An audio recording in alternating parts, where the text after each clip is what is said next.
E aí, moçada, tudo bem com vocês? Espero que sejam bem, graças a Deus, tudo certo comigo. E vamos lá agora falar da definição e dos gráficos da função logarítmica, beleza? Vamos nessa!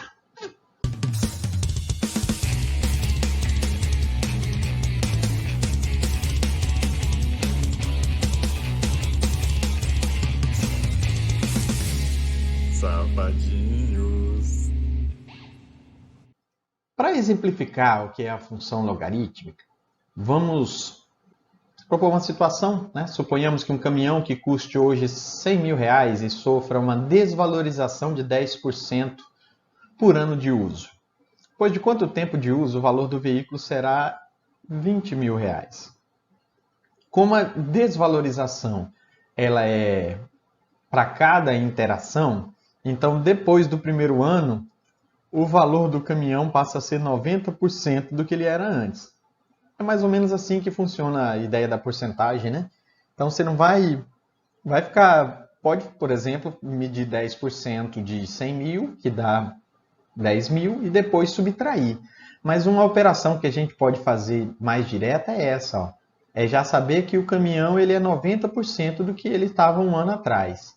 Então, depois de um ano, os 90% de 100 dá 90 mil. Tá vendo? Se você fizer 10% de 100 mil, vai dar 10 e você diminui esses 10 do preço, o caminhão vai valer 90 mil após um ano. Só que depois do segundo ano, ele vai ficar 10% a menos que esse valor, ou seja, também nós faríamos 90%, como ele caiu 10, ele não é mais 100%, só que agora de 90 mil. E 9 vezes 9 dá 81. Depois de 3 anos, é 90% que ele vai diminuir 10% de 81, ele vai para 72.900. Mais um ano, 4 anos já de uso, é 90% de 72.900, que vai dar 65.610. Então, ó, o caminhão valia 100 mil, em 4 anos ele já vale 65 mil. A pergunta é essa, né? Depois de quanto tempo o valor, o preço desse caminhão para a gente comprar ou para a gente vender, né? Se você for o dono dele, vai estar em 20 mil. Pensem comigo. Se a gente pensar que a forma com que a interação do preço do caminhão está sempre multiplicando por 90%, tem um 0,9 aqui, tá? 90%, 0,9. Esse valor ele aparece em todas as operações. Vocês estão vendo? Que há 1 ano, 2 anos, 3 anos, na prática é a gente encontrar os produtos desse valor, né? Potências de 0,9. Então, depois de 1 ano, depois de 2 anos, está vendo como bate com os valores que a gente viu anteriormente? Então, a operação que a gente precisa tem a ver com o 0,9 elevado ao tempo de desvalorização. Se a gente pensar bem nessa estrutura, nós teríamos que descobrir, então, 0,9 elevado a quanto? Desses 100 mil, vai dar os 20 mil, que é o valor que a gente quer que ele chegue. E aí, como é que fica? Se você simplificar, você está vendo que tem um monte de zeros aqui, ó, que você pode simplificar. Esse 2, ele vai receber o 10 que está multiplicando, esse 10 vai passar dividindo. Vai dar 2 dividido por 10, que dá 0,2. Então, esse tipo de situação, ela é perfeita para a gente descobrir usando o logaritmo. A importância, então, do logaritmo nesse tipo de estrutura é muito legal. Tá? Então, vamos falar primeiro da função logarítmica e depois a gente chega numa forma massa para resolver esse tipo de situação. Beleza? Tá aqui, ó. Agora o conceito, a definição, o que é uma função logarítmica? Então pensem que o número real A, tá vendo que ele é a base? Por que eu sei que ele é a base? Porque ele tem que ser um número positivo e não pode ser 1. Chama-se função logarítmica de base A, a função f, r, mais asterístico em r. Tá vendo? Quem que entra na função? Isso aqui é o domínio, né, da função logarítmica, ó, dessa genérica. São os reais, fora o zero, positivos. São os reais estritamente positivos. Aí não vale o zero. Só os números que são realmente positivos, tá bom? E aí tá aí, ó. O x é o que a gente tem como variável que a gente pode controlar. A variável independente. O a é a base do logaritmo. Então, se o a for um 2, se eu estou procurando aqui 2 elevado a que número vai dar o x? Então, o y, a resposta do y, vai ser exatamente o logaritmo. Por isso que o nome da função é função logarítmica. Beleza? Então, tá aí, ó, associando o x, que é o domínio, o contradomínio, que no caso aqui é o y, né? Mas você sabe que, por exemplo, eu estou colocando aqui o log de x na base 2, então eu consigo transformar esses números aqui em um logaritmo na base 2. Então, por exemplo, 2 elevado a que número vai dar raiz de 2? A gente sabe que é meio, certo? 2 elevado a quanto vai dar 4? É 2. 2 elevado a quanto vai dar meio? É menos 1. 2 elevado a quanto vai dar 1? É o 0. E 2 elevado a quanto vai dar 2? É o 1. Beleza? Então, a função associa números reais, positivo de preferência, fora o 0, a logaritmo dele. A resposta é o logaritmo. Guarda isso que vocês vão se dar bem. Beleza? Tá aqui, ó. Determinar o domínio real da função f de x, que é log de x é alguma coisa e 3 menos x. Para a gente falar do domínio, eu preciso entender que tanto esse valor aqui, ó, que é o logaritmando, quanto a base, elas têm uma regra que a gente precisa obedecer. Lembra que nós chamamos de condição de existência no vídeo anterior. Legal? Então, pensem comigo. Ó, cada um desses valores, a gente precisa lembrar que o log tem essa condição de existir. A base não pode ser 1 e é positiva, e o logaritmando tem que ser positivo também. Então, vamos pensar aqui. Eu trouxe aqui para baixo a função para a gente discutir. Vamos lá. Esse camarada tem que ser positivo. Ele é a base, tá? Aqui, ó. A maior que 0. Então, eu sei que para o logaritmo, por conta da base existir, o x tem que ser maior do que 1. Beleza? Lembra que para as funções, o domínio é o x está envolvido. Bom? E também a gente sabe que x menos 1, esse camarada aqui, não pode ser 1. Se ele não pode ser 1, você joga o 1 para o outro lado, ó. Ele é negativo, vai passar positivo. A gente diz então que o x não pode ser 2.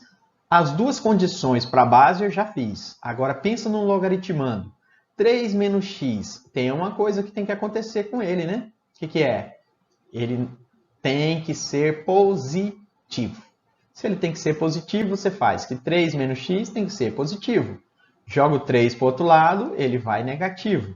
Vocês estão vendo que quando eu multiplicar isso aqui por menos 1, eu preciso multiplicar por menos 1, já que o x aqui ficou negativo, ó, eu vou trocar o sinal desse e desse e vou trocar o sinal desse. Pronto. Essas três condições, gente, elas têm que ficar juntas, têm que ser obedecidas juntas. Pra gente, não adianta você, se eu tiver um x aqui, eu coloco aqui, vai dar certo para esse, mas se ele furar aqui na regra de cima, ferrou. Então a gente tem que pensar em todos eles juntos. O x que eu colocar lá embaixo vai ser o mesmo x que vai aqui em cima. Então eu tenho que juntar essas três respostas. Mas vamos lá, devagarzinho. Ó.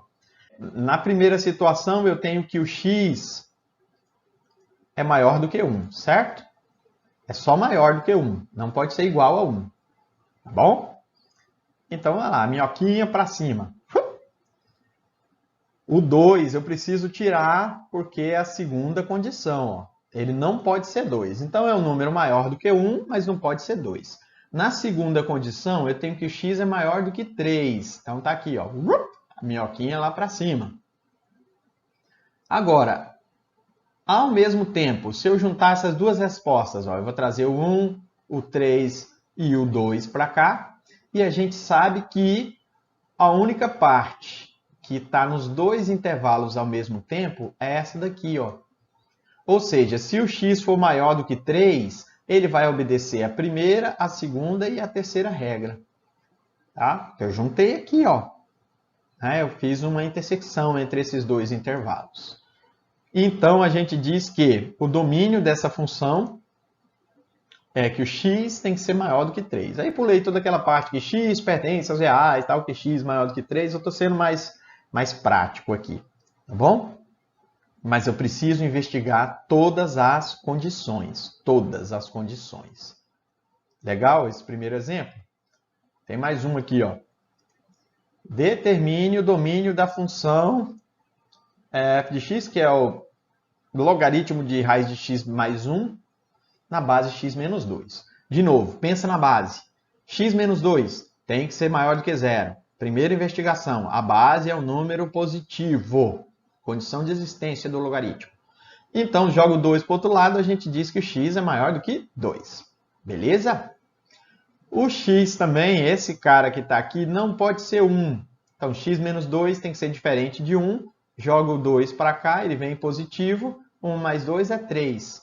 Então, o x não pode ser 3. Porque se ele for 3, 3 menos 2 vai dar 1 lá embaixo, ferrou. É a segunda condição de existência do logaritmo. E sobra o que agora? Esse camarada aqui tem que ser positivo. Ou seja, a raiz, o conteúdo da raiz, automaticamente a gente vai considerar só a parte positiva. Mas olha aqui dentro, para a raiz existir, x mais 1 tem que ser positivo. Pode ser igual a 0 aqui também, está dentro da raiz. Mas, como ele faz parte do logaritmando, a gente vai tirar o igual agora, tá bom? É só maior. Então aqui, ó, x mais 1, que é o conteúdo da raiz, tem que ser um número positivo, senão vai dar problema. Tá bom? Então, passou o 1 para o outro lado, a gente garante então que o x é maior do que menos 1. Eu preciso então juntar todas essas respostas, todas. Então, a primeira, x maior do que 2, está aqui a minhoquinha. Não pode ser 3, já tira o 3. Faz uma bolinha branca lá, tá, gente? Para mostrar que o 3 não faz parte. E o outro é que o x é maior do que menos 1. Junta essas duas coisas, onde é que está a situação que aparece nas duas de cima ao mesmo tempo? Essa aqui, né? A minhoquinha apareceu antes do 2, mas está aqui. Do 2 para frente, com exceção do 3, é o domínio dessa função. Se eu tiver um número acima de 2, vai dar certo aqui, ó, 2 mais 1, 3, vai dar uma raiz bizonha, mas se eu tiver o 2 aqui, já dá problema, tá vendo? Ó? 2 menos 2 dá 0. Então, por isso que tem que ser um número maior do que 2. 2,1 já dá certo para os dois. O 3, ele dá certo em cima, mas ele fura aqui embaixo. Por isso que a gente precisa tirar. Então, o domínio é x maior que 2 e x diferente de 3. Legal? Estou usando o conceito, a condição de existência do logaritmo para achar o domínio da função logarítmica. Não é legal? Não é legal? Não é legal? Vamos lá. O gráfico da função logarítmica. Como é que a gente concebe o gráfico da função logarítmica? Então, eu vou pegar aqui os dois, só tem dois tipos de gráfico de logaritmo, né? Assim, sem entrar em outras considerações. Primeiro, eu quero que vocês reparem que a base desse logaritmo é 2. Ou seja, ela é um número maior do que 1. Quando você constrói o gráfico, está aqui, eu coloquei valores para facilitar. Vocês podem fazer isso, não é apelação não, tá? Se você tem aqui um 3 ou um 4, coloca os múltiplos de 3, os múltiplos de 4, as potências para facilitar. Então, eu sei que 1/8, 1/4, 1/2, tudo isso aqui eu consigo transformar legal em potência de 2. Porque a base aqui é 2, entenderam? Então, por exemplo, se o x é 1/8, eu teria que é o log de 1/8 na base 2. Ou seja, 2 elevado a quanto dá 1/8? 2 elevado a menos 3. Então, eu tenho aqui, ó, 1/8, o y vai dar menos 3. 2 elevado a quanto vai dar 1/4? Como é um expoente negativo, ele veio para baixo, né? Então, vai ficar 2 elevado a menos 2. Ou seja, quando eu tiver 1/4, vai dar menos 2, a função. Meio, esse é mais fácil, né? 2 para meio é uma inversão da fração. Então, é menos 1. Meio, menos 1. Quando o x for 1, 2 elevado a quanto que dá 1? A 0. Então, olha esse ponto aqui, ó. Esse ponto é legal. Tá? A função vai cortar o eixo x no ponto 1. E 2. 2 elevado a quanto dá 2? É 1.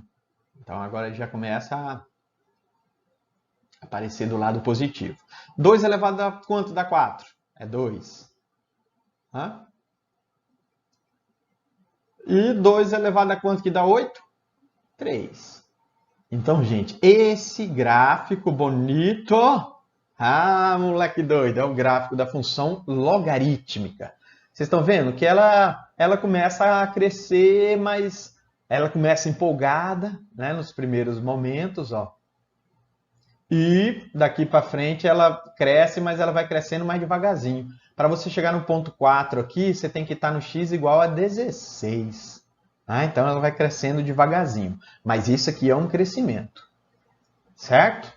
Então esse é o primeiro gráfico que a gente tem da função logarítmica quando a base é um número maior do que 1.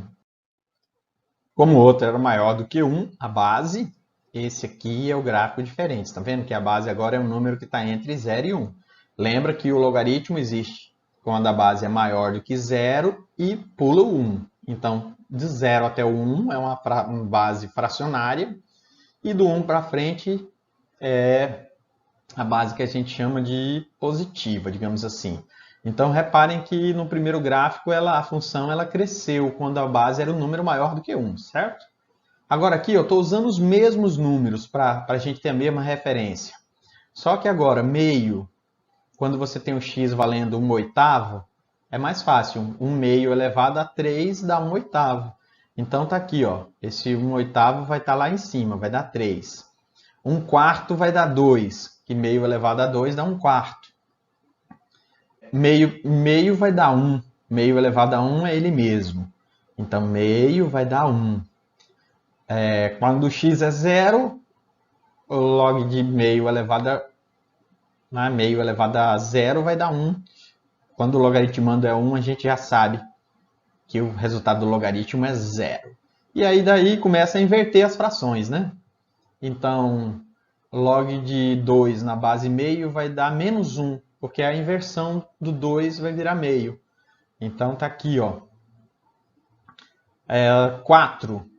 Meio elevado a quanto vai dar 4? Aí você tem que pegar o meio, inverter para virar 2 e elevar a 2, ou seja, menos 2, certo? E o último valor é 8. Meio elevado a quanto dá 8? Primeiro eu pego o meio e inverto, então já é negativo.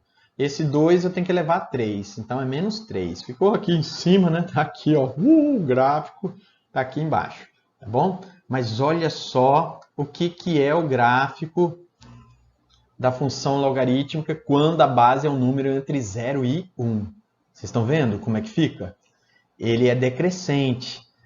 O nível de decrescimento dele não é tão grande, professor, porque para o próximo passo ser menos 4, eu tenho que estar lá no 16, o menos 5 vai estar lá no 32. Então, reparem que ela vai afinando, né? Mas uma coisa que é importante, vocês estão vendo aqui, ó, que o gráfico ele não vai existir, esse gráfico do 0 para cá. Então, é como se o eixo x ele fosse um limite para esse gráfico, né? Ele tivesse ali parado, esperando o gráfico, ele não passa. Ele belisca aqui, mas não chega no eixo y. Tá bom? Tem mais um exemplo de gráfico aqui para vocês verem. Ó. Esse outro gráfico, então, olha só. R tem uma função de R mais asterisco, né? Ou seja, estreitamente positivo para os reais.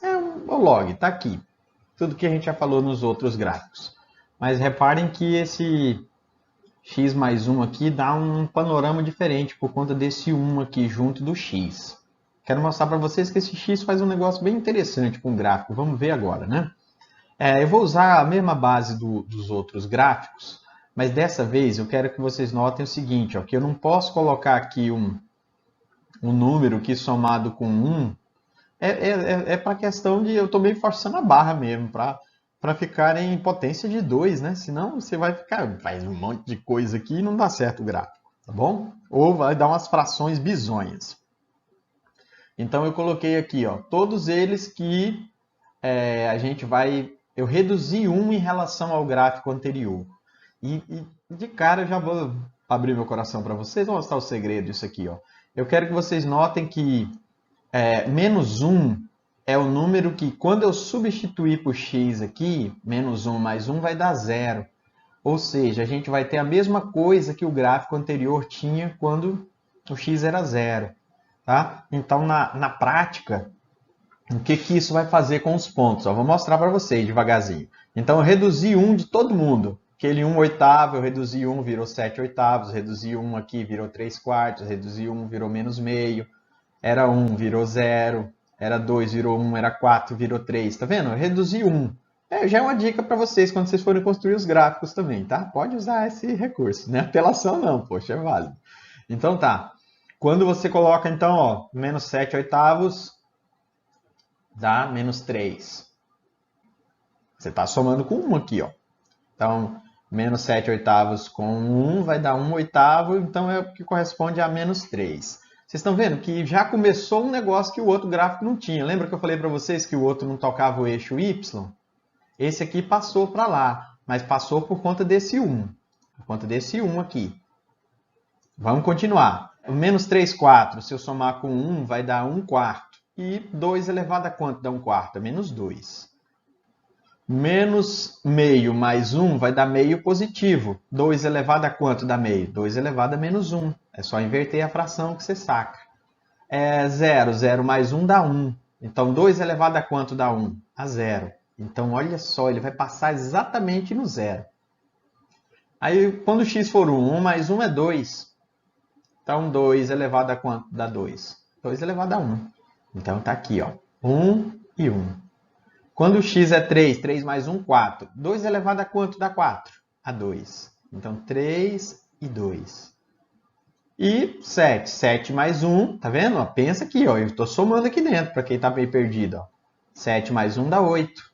Então, log de 8 na base 2 é quanto? 3. Então, vamos lá. O 7 e 3. Olha esse gráfico. Olha esse gráfico. Vocês estão vendo diferença no que a gente fez há pouco? Ele é positivo, né? Está subindo, ou seja, ele é crescente, porque esse 2 é um número maior do que 1. Mas presta atenção numa coisa, eu vou botar o outro gráfico aqui para vocês verem. Ó. Esse aqui. Vocês viram o que aconteceu com o gráfico? Antes ele estava beirando o y, mas ele não passava do y. E ele passava no ponto 1. Esse aqui vai passar no ponto 0, tá vendo? 1 menos 1 dá 0. Então o gráfico ele andou uma casa para trás ou uma casa para a esquerda por conta desse 1. Ah, professor, então eu podia aproveitar o mesmo gráfico e afastar ele para depois dar? Poderia. Aqui, ó, esse é o log de x na base 2, esse é o log de x mais 1 na base 2. Vocês estão vendo? Que para eu juntar, para eu colocar um 0 aqui dentro, o x tem que valer menos 1. Isso quer dizer que ele recuou 1 para trás. E se vocês pensarem também, como antes ele não passava no eixo y, esse aqui, por conta do 1, ele está passando. Mas reparem que ele vai fazer um movimento aqui, ó, no menos 1. Ele não vai passar disso. Então, esse menos 1 que eu falei para vocês, que a gente coloca aqui dentro, que faz zerar, ele é como se fosse o limite onde o gráfico não vai passar. Gostaram disso? A gente consegue prever um gráfico com uma velocidade maior, se você entendeu isso. Tá legal? Vou mostrar mais 2 esqueminhas aqui de gráfico para vocês verem. Ó. Vamos lá. Primeiro é a comparação do gráfico da função exponencial. Lembra que a função exponencial de base 2, ó, ele começa tipo decolando e vou para o infinito e além. E o logaritmo que a gente acabou de ver, ele não passa no eixo y, ele dá uma... Olha esses dois gráficos, o que vocês conseguem notar disso? Eu vou, para facilitar, vou passar um risco aqui no meio, que é essa famosa reta y, que é igual a x. Vocês estão vendo que esse gráfico tem um espelhamento? Isso é característica de coisas de situações inversas. Então, é porque exatamente como função, o logaritmo e exponencial, eles são função inversas. Tá? Esse aqui é quando a base é 2. É um número maior que 1. Para uma ou para outra, as duas são crescentes. Tá vendo? Ó, crescente, crescente. Vamos ver mais um. Nesse outro gráfico, ó, a gente já conhece essa função, é a exponencial. A base agora é meio. O que representa a base ser meio, gente? Significa que a função exponencial é decrescente. Está aqui a função exponencial, tá vendo? Olha, ela aterrissando. Quanto maior o x, menor é o f de x. Então, ela está decrescente, tá bom? E a função logarítmica, também da mesma base, ó, olha como é que fica. A gente já viu também, estou só reproduzindo aqui. Vocês estão vendo que ela também é um espelhamento? Essa aqui é a famosa reta y, que é igual a x. Então, ela serve de espelho, é como se o gráfico ficasse espelhado. Isso aqui é uma característica de funções que são inversas. Então, vale a pena guardar essa informação, né? A logaritmo exponencial, eles são propriedades matemáticas, como operações, e também, quando são funções, a gente diz que elas são inversas. Elas produzem resultados trocados, né? O domínio de um é a imagem do outro, a imagem de um é o domínio do outro. Reparem que as duas continuam decrescentes, né? Ó, decrescente e decrescente. Bom, não muda essa característica, não. Mas existe um espelhamento em relação a essa reta. Beleza, pessoal? Então, esse vídeo está terminando aqui. Mostrei para vocês a definição de função logarítmica e os gráficos da função logarítmica. Tá bom? Por enquanto é isso. Fiquem com Deus e até a próxima. Tchau!